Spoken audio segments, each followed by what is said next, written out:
Jamani, karibu.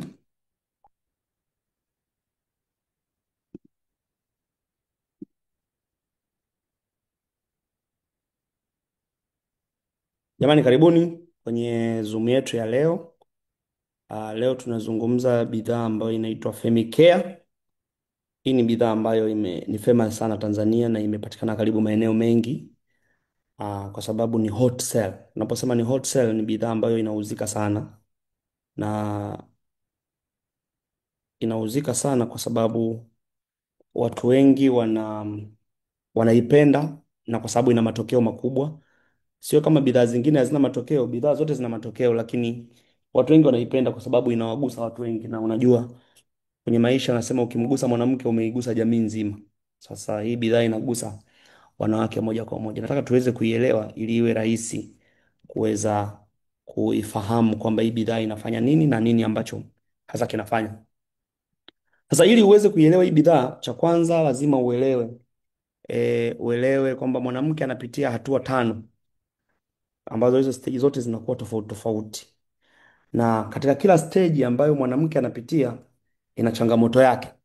Ya kwanza ni menstruation cycle, mzunguko wa hedhi. Ya pili ni sex, ambayo ni kufanya mapenzi. Ya tatu ni mimba, pregnancy. Ya nne ni parental period, kipindi ambacho mama ananyonyesha mtoto, na hatua ya nne ni menopause, kipindi hedhi inapokoma. Na vipindi vyote hivi huwa vinaleta changamoto kwa mwanamke katika afya yake kwa ujumla, na hasa tunazungumzia sehemu za mwili. Kwa hiyo hapa unagundua kuna vitu vingi ambavyo huwa vinatokea. Sasa hapa tutajaribu kuiangalia ili tuweze kuelewa. Cha kwanza lazima ufahamu uke wa mwanamke vizuri. Na lazima ujue umekaaje. Katika picha umekaa hivyo. Wanawake wanajijua, lakini kwa nje, kwa ndani sidhani kama wanajijua. Mpaka waangalie picha kama hii ndio inaweza ikawa rahisi kuweza kujijua, na hiyo itakusaidia ili uweze kujua afya yako hasa inafanyeje, na nini ufanye, nini usifanye. Mwisho wa siku, mwisho wa darasa hili utakuwa umeshaelewa kwamba ni vitu gani ambavyo unatakiwa ufanye na nini ambacho hutakiwi kukifanya ili iweze kuwa vizuri. Kwa hiyo uke ni muscles ambazo fulani ambazo zinakuwa ni membrane ambazo yani uke kama mnaufahamu ni sehemu ya siri ya mwanamke ambayo inatumika katika swala mbili. La kwanza ni sex, lakini pia kuna sehemu nyingine ambayo inatumika kama njia ambayo inatumika katika kutoa mkojo, ambayo sehemu hiyo ambayo sehemu ya uterus inatumika kutunza mtoto. Na uterus huwa ukuta wake ukibomoka ndo inatoka menstruation cycle ambayo inapita moja kwa moja kuja kwenye njia ya uke, inatoka moja kwa moja.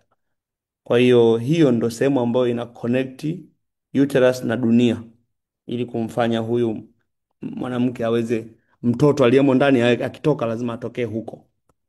Kwa hiyo uke wa mwanamke kwanza ni acidic. Ni acidic kwa sababu katika seli ambazo zipo kwenye uke zinatakiwa zireact na magonjwa mbalimbali.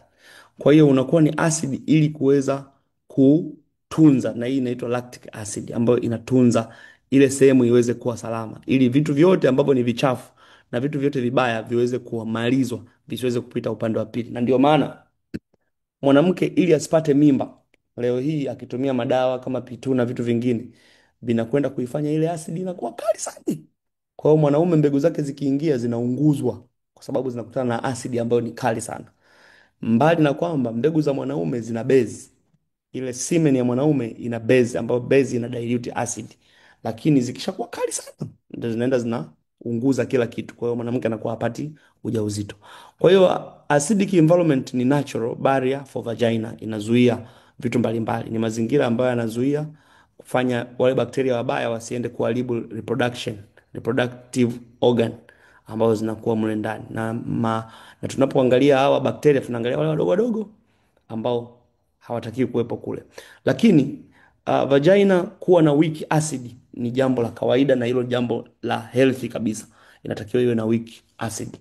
Lakini pia uke lazima uweze kuprovide well for many bacteria. Lazima iwe sehemu nzuri kwa ajili ya bakteria wengine. Kwa hiyo kuna bakteria wazuri ambao hao bakteria wanaitwa lactobacillus ambao hao wanaulinda uke, lakini pia kuna bakteria wabaya ambao hao bakteria wabaya wako wengi, ni kama E. coli, pathogens, microorganisms ambao hao mara nyingi wanasababisha magonjwa mbalimbali. Kwa mfano huyo E. coli ni bakteria anayesababisha UTI. Kwa hiyo mwanamke leo akikuta ana UTI anasababishwa na huyo bakteria anaitwa E. coli. Na huyu bakteria anapatikana kwenye njia ya haja kubwa. Kwenye njia ya haja kubwa huyu bakteria anafanya nini? Anapatikana kule. Akiwa kule anakuwa ni normal bakteria, lakini akija upande wa pili anakuwa anasababisha majanga. Na ndio maana mtu akipata bakteria nani leo UTI tunasema amechamba vibaya. Kwa hiyo ni kwa sababu bakteria wa E. coli ameingia kwenye njia ya mfumo mzima wa mkojo na njia ya uzazi. Kwa hiyo bakteria wazuri na bakteria wabaya wanatakiwa wawe katika jambo ambalo ni maintained, wanatakiwa wawe in a balance way. Wanapozidi bakteria wabaya inaleta tatizo. Lakini uke wa mwanamke unahitaji upate fresh air. Kama sehemu zingine za mwili ambazo zinahitaji fresh air, hata uke na wenyewe unatakiwa upate nini? Fresh air. Wale ambao wanavaa jeans tight, nylon material inaweza ikasababisha uke ushindwe kuvuta, kubreathe. Na ndio bana ni muhimu wanawake kuvaa sketi. Ni sasa wanawake wa mwendo kasi, sketi hawataki, wanataka suruali. Suruali wanavaa zile za mpira zinakuwa tight, ndani amevaa tight, amevaa skin tight, amevaa suruali nje na joto la Dar es Salaam. Bakteria lazima wasafi. Yaani bakteria ni wanachangamka humo ndani, ni wanalia, wanakufa ovyo ovyo. Her health need to be checked regularly. Mwanamke anahitaji kwamba awe anaangalia uke wake mara kwa mara ili kupima ile afya yake ili uzima wake uweze kuwa vizuri.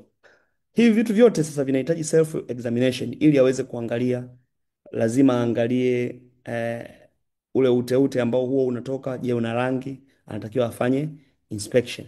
Lakini wakati fulani akiona kitu ambacho ni strange, akisikia harufu, anatakiwa amuone daktari ili aweze kupata jambo kubwa ambalo ni zuri. Sasa hapa kuna hao wanaitwa vaginitis. Hii ni tatizo ambalo linakuwa na magonjwa mengi, ambayo magonjwa haya yanasababisha matatizo kama kujikuna, kuwasha, maumivu na harufu mbalimbali, vitu tofauti tofauti vinavyotokea, ambazo hizi sasa tunasema nini? Ni fungus mbalimbali ambazo zinapatikana kwenye uke. Na hii inatokana na mambo tofauti tofauti, na hasa mwanamke anapokuwa na hormone imbalance na kunapokuwa na infection au wale normal flora wanapokuwa wako in balance way. Hiyo inapelekea vitu kama hivi, discomfort zinakuwepo pale, ambayo hii inaitwa bacteria vaginitis. Hasa haya ni matatizo ambayo yanawapata watu wengi, ambayo matokeo yake yanaweza kapelekea mtu kusikia uke kama unawasha, anakuwa anajikuna, anajisikia vibaya, anakuwa yuko uncomfortable. Lakini kwa nini haya mambo huwa yanatokea? Cha kwanza, mazingira yaliyo sahihi yanasababisha, ambayo ni sahihi, yanasababisha kwamba yanakuwa na joto kiasi na moist place, ambayo hiyo ni suitable kwa bakteria wazuri kuweza kufanya nini? Kuweza kusurvive. Lakini pia uh, convenient bacteria ambao hao wanasababisha uke uweze kuwa na sentimita 6 mpaka sentimita 8, na hiyo inakuwa ni connected outside, kwa upande wa nje, ambao inasababisha pathogens, wale wadudu wabaya wasiweze kuingia ndani. Lakini kingine ni kwamba kwa upande wa mwanaume urethra iko mbali sana, ambayo yenyewe inakuwa ni healthy kwa mwanaume, lakini kwa mwanamke pia, mwanaume anaweza kawa ni sababu ya kumsababishia mwanamke apate matatizo wakati wa sex. Sasa nini sababu za kusababisha uke leo uweze kupata matatizo? Sasa zipo sababu nyingi. Kwa mfano, sababu ya kwanza ni maeneo ya public, kwa mfano vyoo, swimming pools ambazo hazijawa treated vizuri, vyoo vya siti za pamoja zile za ukaa. Unakuta kuna siti watu wamekalia siti, hiyo siti haina vile vitobotobo, matundu kwenye siti, huwa inaleta matatizo. Lakini uvaaji wa jinsi na ukaaji kwa muda mrefu, jinsi ambazo zinabana sana na ukaaji wa sehemu moja kwa muda mrefu, inasababisha uke usiweze kupata fresh air, na hiyo inapelekea bakteria wabaya waweze kugrow. Lakini kingine ni tendo la ndoa na mzunguko wa damu na mzunguko wa hedhi, huwa vinasababisha acidic environment. Kwa sababu gani? Kwa sababu watu wanaovaa condoms huwa zinakuwa na mafuta, ambayo mafuta yale ni acidic, sometimes yana disturb, inakuwa ni base, yana disturb uke usiweze kukaa vizuri. Na semen wakati fulani inakuwa ni alkaline, ambayo muda mwingine huwa ina affect mzunguko, usafi kwa huyu mwanamke, kama mwanamke anabadilisha wanaume, kwa sababu mwanamke anapokuwa na mwanaume mmoja anatengeneza uke wake kuweza, yaani uke wake una tabia, mwili una adapt yule mtu pamoja na semen zake ina adapt zile tabia, inatengeneza immunity toward yule pale. Kwa hiyo anapobadilisha akienda na mwingine na mwingine na mwingine, unachanganyikiwa, haielewi which is which, mwisho wa siku inaleta matatizo.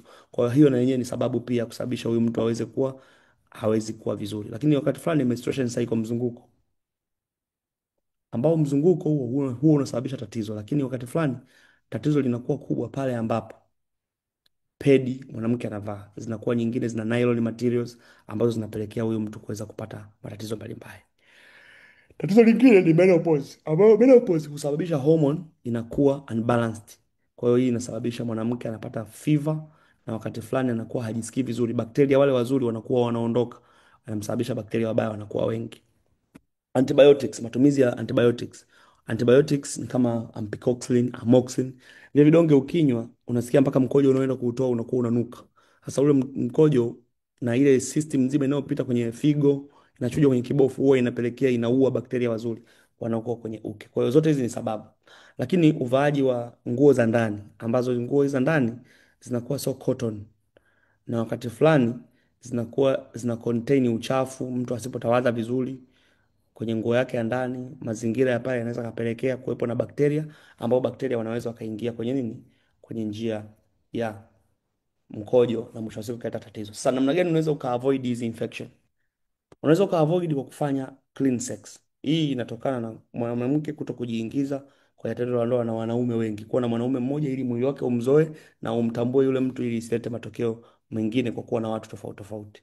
Lakini kufanya mazoezi, physical exercise ni nzuri sana kwa sababu ina increase immunity ambayo inapelekea kuweza kuwa na balance wa bakteria wazuri na wabaya kwenye uke. Lakini kuto kutumia madawa ya antibiotics. Hii naposema antibiotics ni pamoja na kuku wa kienyeji wa kisasa ambao mnakula wanakuwa na antibiotic nyingi sana, kwa sababu wanakuwa kwa antibiotics. Kwa hiyo kila wale na wenyewe unakuwa umeziruhusu ndani. Kwa hiyo itasababisha isiweze kudamage wale bakteria wabaya. Kuvaa nguo za ndani safi na kuzibadilisha mara kwa mara. Mwanamke ambaye anajitambua at least anatakiwa avae nguo za ndani 3 au 4 kwa siku, na zinatakiwa ziwe nyeupe. Kujali sehemu ya siri kwa kufanya frequency, kuangalia discharge ambazo zinatoka, kuhakikisha kwamba ni sehemu ambazo zinakuwa safi ili asiweze kukaa vizuri. Sasa yote hayo ni changamoto na kile, lakini BF Suma anakupatia bidhaa inaitwa Femicare. Hii imetengenezwa na minerals, ambayo imetengenezwa na natural essential oils, multivitamins, amino acid na plant oxidant, antioxidant, ambayo hii inaenda kumsaidia mwanamke kuwa na uke ambao ni mpya kama wa mtoto mdogo, reborn of women, ambacho hiki kitu kinampelekea mwanamke anaweza kuwa na confidence na akajisikia vizuri the whole day. Sasa hapa tunawaangalia watu wengi ambao wana bakteria, watu ambao ni target sasa population ambao wanaweza kutumia Femicare. Ni watu wenye bakteria wa aina yoyote, uke, wanaojikuna, wenye fungus, wenye UTI, wenye ugonjwa wowote ambao unashambulia sehemu za siri, wanaojisikia uncomfortable, ambao wanatoa harufu mbaya nini. Bidhaa hii ni nzuri sana kwa ajili yao. Kwa mwanamke anapotumia bidhaa hii pia inamsaidia kwenda kuzibana zile wall, uke ule uweze kuwa una tight. Kwa hiyo hii tunasema kiongeza flavor kwa wadada wale ambao uke wao umeshatanuka kwa sababu ya mambo tofauti tofauti yaliyotokea. Hapa inampatia nafasi ya kwenda kuminya, inakuwa mnato. Mbona mnacheka? Tucheke, ndio uhalisia huo. Ndio hizo biashara tunazouza na hivi ndivyo tunavyouza product. Kwa hiyo inatakiwa iwe hivyo. Kwa hiyo hii wanawake wote wanatoa harufu, lakini kwa sababu ina deal na fungus, kuna wanaume ambao pia wanapata fungus miguuni na kwenye mbupu, kwenye korodani za wanaume, ile ngozi ya nje. Hii Femicare unaweza ukaipaka na ikakupatia matokeo mazuri. Kwa hiyo ni bidhaa nzuri sana kwa ajili ya hao watu. Kwa hiyo bidhaa hii ni nzuri sana kwa ajili ya kuondoa roughness, sehemu za siri, kufanya uke uweze kuwa msafi na uwe clean, lakini kufanya uweze kuwa healthy kwa sababu material zake zimetengenezwa sehemu nzuri. Lakini hii hai affect pH ya uke wako, ila inarejesha pH. Uke unatakiwa uwe na pH iliyo balance. Hasa Femicare ni muhimu kwa wanawake, wanatakiwa watumie, kwa sababu watu ambao wanatoka uchafu mara kwa mara, wanawake ambao wameshajifungua watoto, kurudisha uke kufanya uweze kuwa mdogo, lakini wanaopitia period za mara kwa mara, hii ni bidhaa nzuri sana kwa ajili yao na itawasaidia.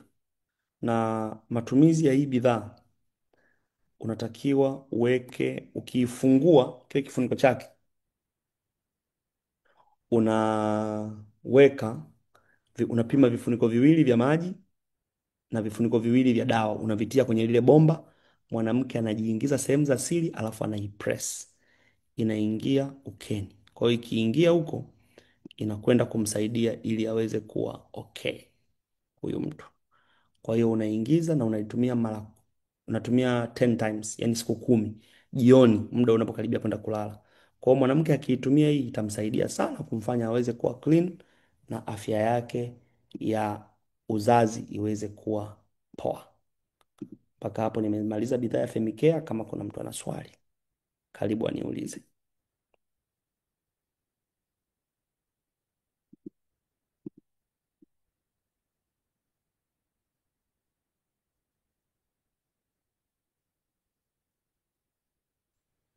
Dokta, Naam,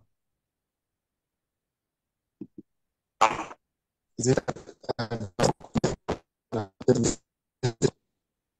sikusikii mkuu.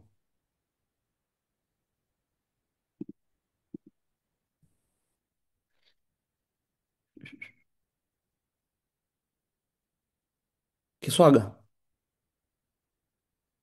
weka mikrofoni yako vizuri.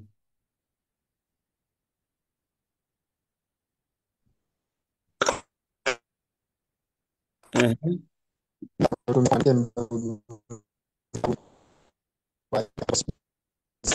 hebu unaweza ukatoka hilo eneo lilopo, utafute sehemu nyingine utulie vizuri.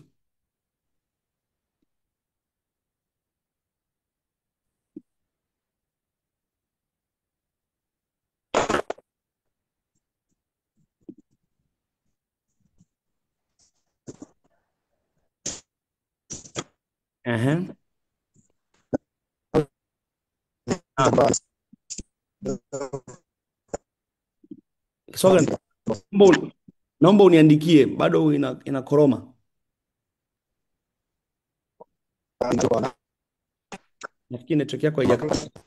Niandikie kwenye message hapo, nitaisoma message yako. Haya, Maurice Sia. Ya dokta, mi nilikuwa na swali wengi wanashauri kwamba tuwe tunanawa tuna maji, tusiweke kitu chochote ukeni. Yes. Sasa kwa bidhaa hii hapo inakuwaje? Kwa bidhaa hii sasa ndo bidhaa sahihi kwa ajili ya hao watu. Kwa sababu, kwa nini wanasema watu wanawe? Wanawe kwa sababu wanaweza wakaingiza sabuni au vitu vingine ambavyo vinakuwa na kemikali, vinaenda kuharibu ile nani, ile pH. Sasa hii yenyewe ipo kwa sababu ya kubalance pH, na yenyewe ndo kitu pekee cha kusafisha, na ndio maana unakuta watu though kwamba hawatumii, Mhm. lakini bado changamoto kama hizo wanaweza wakutana nazo kutokana na kimazingira, na kupona inakuwa ni changamoto. Na ndio maana kuna watu wengi unasikia wana ile hali ya kusema kwamba uh, ana nani, anapata changamoto kama vile ambavyo mtu anapata maambukizi kwa sababu tu alishiriki tendo la ndoa na mume wake tayari imepelekea reaction au mambo mengine yanapokuwa mengi, na anakuwa hana, ndio unakuta vitu vinamtesa kwa muda mrefu, haponi, kila siku ana UTI zisizopona. Ni kwa sababu huwa hawanaga chochote cha kutumia. Sasa hii bidhaa ni bidhaa ambayo ipo kwa ajili ya kuondoa hayo matatizo ambayo mtu anaweza kukutana nayo, lakini pia hata mtu ambaye hana matatizo, hii ni bidhaa ambayo anatakiwa awe ana tendency ya kuitumia. Na normal pH inatakiwa iwe ngapi? Normal pH inatakiwa iwe 7.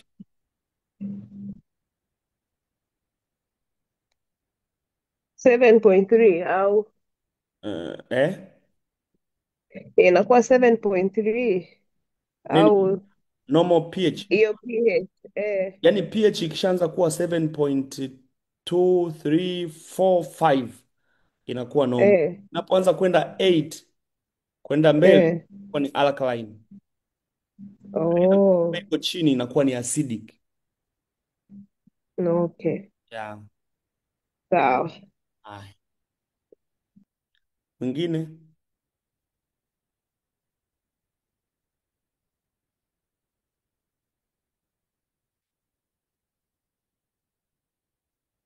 mwenye swali mwingine?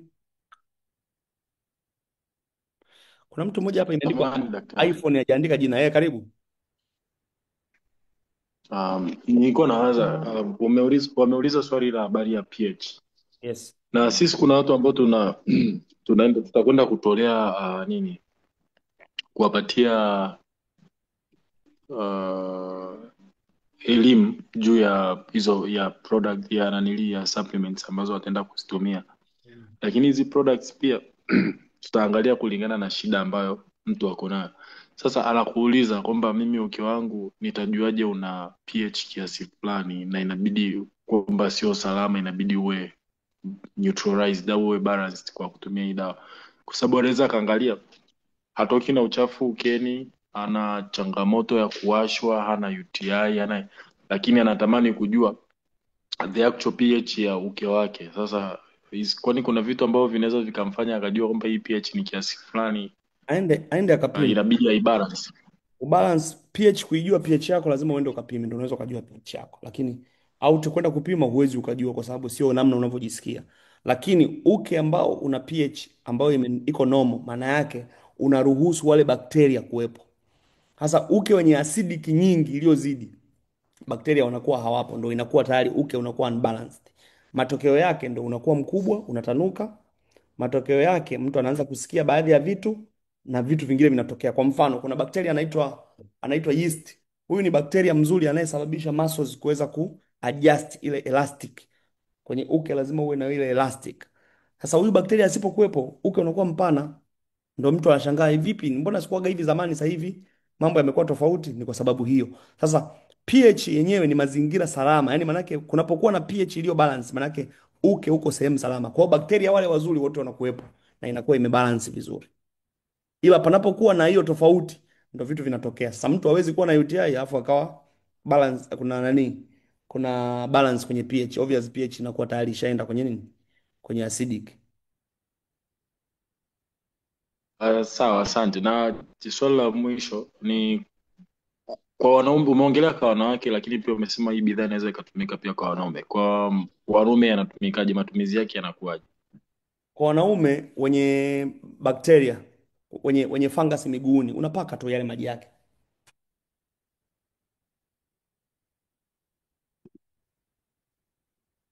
Sawa, Okay, asante. asante.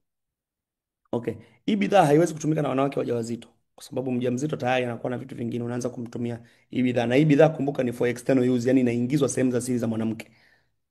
Kwa hiyo hayatakiwi kutumia mjamzito, anatumia tu mtu wa kawaida aliyejifungua, aliyefanya nini, ndo anatumia hii bidhaa.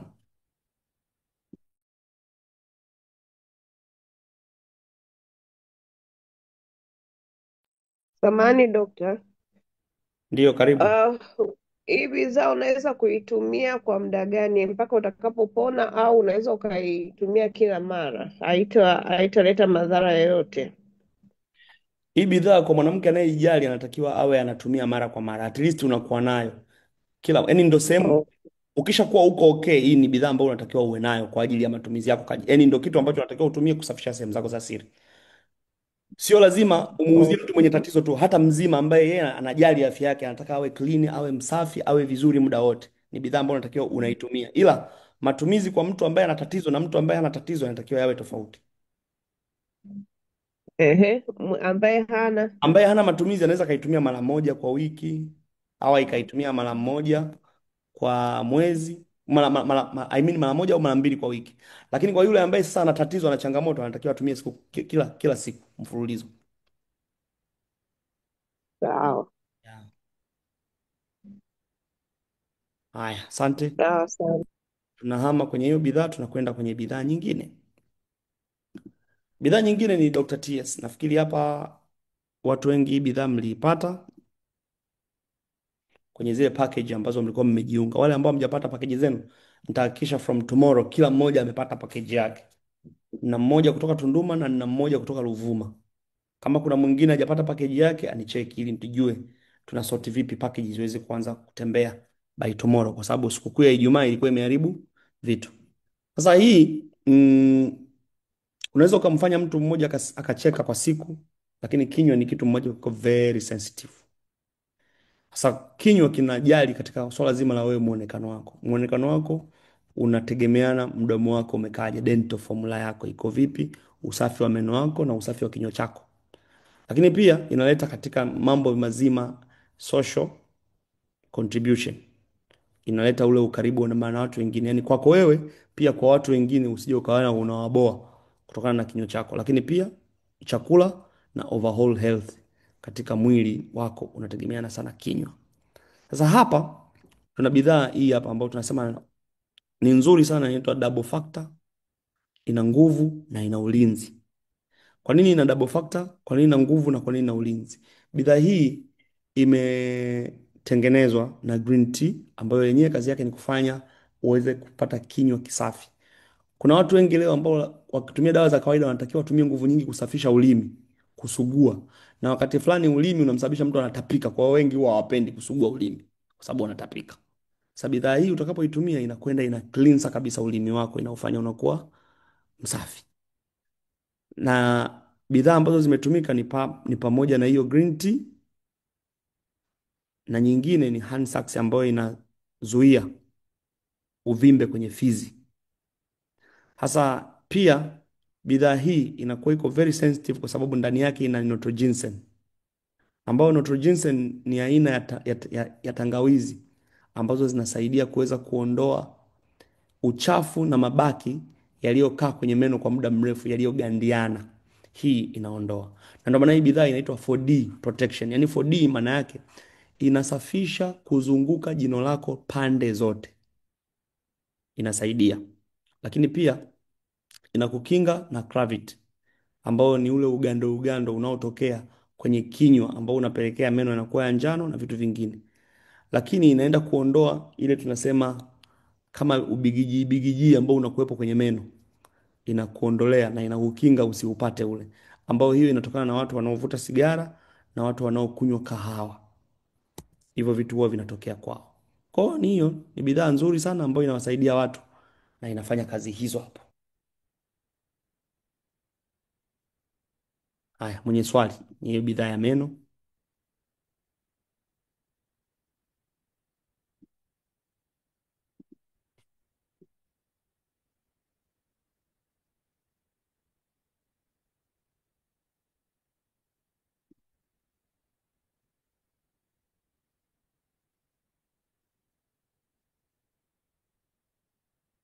Jamani, mwenye swali mwenye bidhaa ya meno.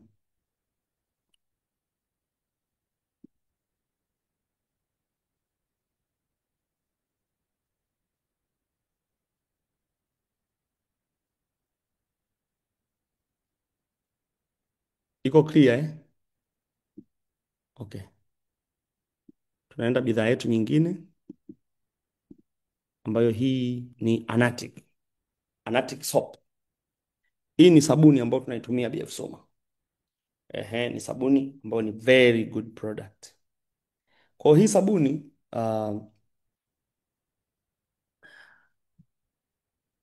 cha kwanza inatumia kwenye masuala zima la hygiene, ambayo hiyo ni kitu ambacho ni global. Tunatumia kuosha mikono, kuondoa bakteria, kufanya ujisikie vizuri na kufanya ngozi yako iweze kuwa fresh. Lakini sabuni tunatumia kufanya nini? Kuoshea, ambayo ina protect na pathogens, wale bakteria wakubwa ambao wapo. Sasa ukija hapa, sabuni nyingi ili ziweze kufanya hizo kazi zinaweka kemikali nyingi ambazo ndio sabuni inaweza kufanya kazi, lakini pia ikakuharibu mikono. Kama ushaifulia kwa mikono, sabuni zile za zile ambazo zinatengenezwa kienyeji yenyeji, unakuta inakuwa na kemikali kali sana ambayo inaharibu mikono. Na kipindi cha COVID walikuwa wanawaambia watu waweze kufanya nini? Kunawa sana. Na wakati fulani huwa inasababisha ngozi inakuwa imeharibika. Lakini traditional hizo soaps huwa zinasababisha alkaline ambayo mara nyingi inapelekea ngozi kuweza kuwa dry, huwa inasababisha allergy na huwa inasababisha artificial colors kwa mtu, kwa sababu ngozi inaondoka kwenye ule uhalisia wake. Na sabuni nyingi ambazo watu wengi wanazipenda zina hydroquinone ambazo zinakwenda kuua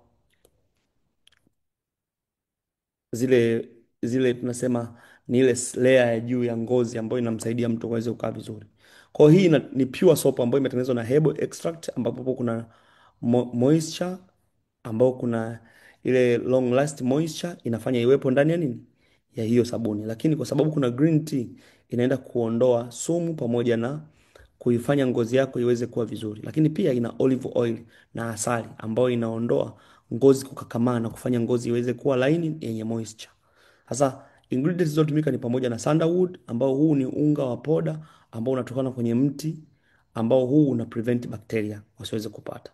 Lakini pia inalinda ile melanin ambayo melanin mara nyingi inasababisha melanin iwepo na iweze kurudi. Kwa hiyo watu wengi walioathirika na vipodozi, waliojikoboa vipodozi vikawaharibu, hii ni bidhaa nzuri sana ambayo itawasaidia kuweza kurudisha.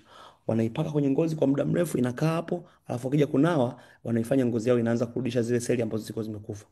Lakini green tea ambayo yenyewe ina deal na kupromote metabolism na repair damage katika seli za ngozi. Lakini pia inasababisha kurudisha ngozi yako na rangi yake ya asili na kufanya uweze kujisikia vizuri.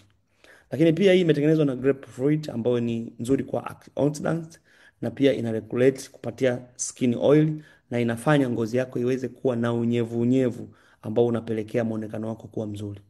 Lakini pia kuna asali ambayo asali hii inasababisha ngozi yako iweze kuwa laini na iwe ina unyevu unyevu, inatunza hicho kitu, lakini kufanya ngozi iwe na usofti.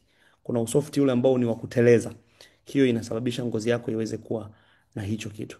Lakini kuna olive oil ambayo hii inasaidia sana kwenye swala la fat na acid, lakini inasaidia ngozi iweze kuwa ina absorb vizuri, mafuta yaweze kuingia ndani, lakini pia inasaidia kuweza kuongeza vitamin E, K, A na D ambayo vitamin D tunaipata kwa mwanga wa jua. Kwa hiyo unapokuwa umetumia hii sabuni inasaidia uweze kuingiza vile mwilini na utaondoa wrinkles, itaondoa chunusi, itaondoa ngozi zile ambazo zinakuwa zimeparara. Kuna mtu ngozi yake asipopaka mafuta akijikuna hivi unatoka unga. Hii itasaidia kuweza kuondoa vitu vyote. Lakini pia inalinda zile violent rays ambazo zinatoka kwenye jua moja kwa moja ambazo zikija kwenye mwili wako zinasababisha kansa. Na kama mnavyojua jua sasa hivi limekuwa kali sana. Kwa hiyo hii ni bidhaa nzuri ambayo inakwenda kuwasaidia watu wanaotamani hii bidhaa. Kwa hiyo matumizi yake unatakiwa uoshe mikono, lakini kama unataka kuitumia kwa ajili ya kurejesha kitu fulani unaipaka dakika 10 mwilini, baada ya hapo unanawa. Kwa wale watu wenye chunusi zile ambazo ni chronic, ni sabuni nzuri sana na inauzwa dola 2 na point something na ina PV moja. Inauzwa shilingi 6,000 kama 400 hivi. 6,600 na kitu. I don't know. Sijakalili price yake, ukiangalia hapo utaiona. Lakini hii bidhaa tunauza shilingi 15,000, 12,000, 10,000. Ndio bei ambazo tunafanya tunaziuza. Kwa hiyo ni bidhaa nzuri sana ambayo ukitumia itakusaidia kuweza kukufanya uweze kuwa vizuri.